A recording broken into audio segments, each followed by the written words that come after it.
Pati ba naman yung lalaking gusto ko, sa kanya mapupunta rin? Hindi ako papayag, no? Oh, anong pinaplano mo? Teka lang.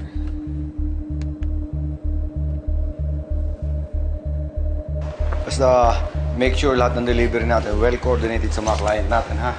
Sir. Sige. Hello? Hello, Tay. May kailangan po kayong malaman tungkol sa anak niyo kay Angela.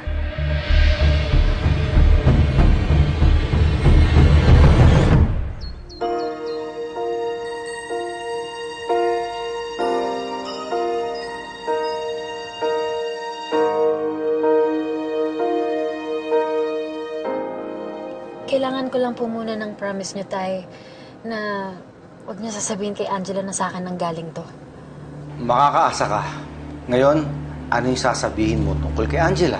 Wala po kasi kung intensyon naman manggulo, Tay. At alam ko naman kung gaano niyo kamahal si Angela. Pero nag-aalala lang po kasi ko sa kapatid ko eh. May kasama po kasi siyang lalaki ngayon. Eh, mukhang boyfriend niya. Sigurado ka ba dyan sa sinasabi mo? Opo, Tay. Siguradong sigurado po ako. Nandito po siya ngayon sa bahay ng lalaki eh. Kung gusto niyo pupuntahan niyo para malaman niyo kung totoo nga. Ano nangyari kay Angela?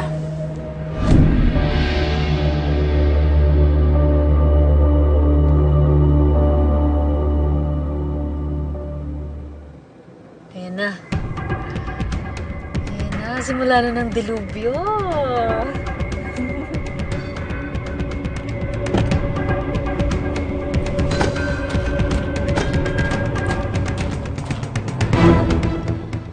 Buti nga sa inyo. Malas nyo ako pa nakahuli sa inyo, ha? Akala nyo, hindi ko kayong hahayaan maging masaya.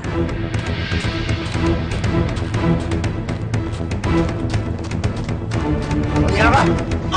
Dad! Umayan mo anak ko! Tama na po, Umayan Dad! mo anak ko! Dad, huwag niyo po siya saktan! Mahal ko po siya, Dad! Ano? Matagal pa ba yan? Halika na, umalis na tayo rito. Baka mamaya makita pa tayo ng tatay mo, tayo pa malintikan. Teka lang, Nay. Nag-enjoy pa ako eh. Oh, nagtagumpay ka na, oh. Nagrarambulan na sila. Ayan na, nabuking na si Angela at yung jowa niya. Halika na, umalis na tayo. Teka, ha? Teka lang talaga, ha? Boyfriend na ba kayo? Ma! Sorry, patawarin niyo po ako! Dad! Dad, tama na! Teka lang talaga, ha? Eh, kulang pa kasi to eh. Kulang pa to sa paghihirap ni Angela. Kailangan masira talaga siya sa magulang niya para ako yung bida. Anak, fine. Okay? Sa round na to, ikaw na ang panalo. Okay, nagtagumpay ka na, kaya halika na. Umalis na tayo. Okay. Sige na. Sige na nga. O, tara na. Sige, mag-enjoy na tayo. Kailan mo ba kami niloloko ng daddy mo? Pinagmukha mo kaming tanga! Tama na! Sir Renato, Ma'am Minda, mahal na mahal ko po si Angela. Sorry kung hindi namin agad sinabi sa inyo tungkol sa amin.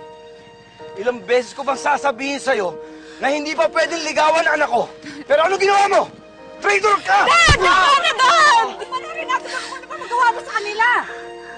Alam ko pong mali ang nagawa ko. Kasi sinuway ko ang utos niyo. Kaya kung meron dapat parusahan dito, ako po yun. Huwag niyo po saktan si Gerald dahil kasalanan ko. Ako po ang nagpilit sa kanya itago ang relasyon namin. Dad, please. Tama na ako ano magawa mo sa kanila. Sir Renato, naiintindihan ko po yung galit niyo sa akin.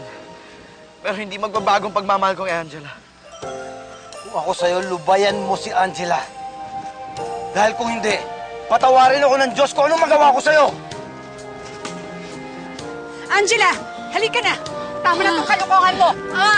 Halika na. Gerald! Dad! Halika na.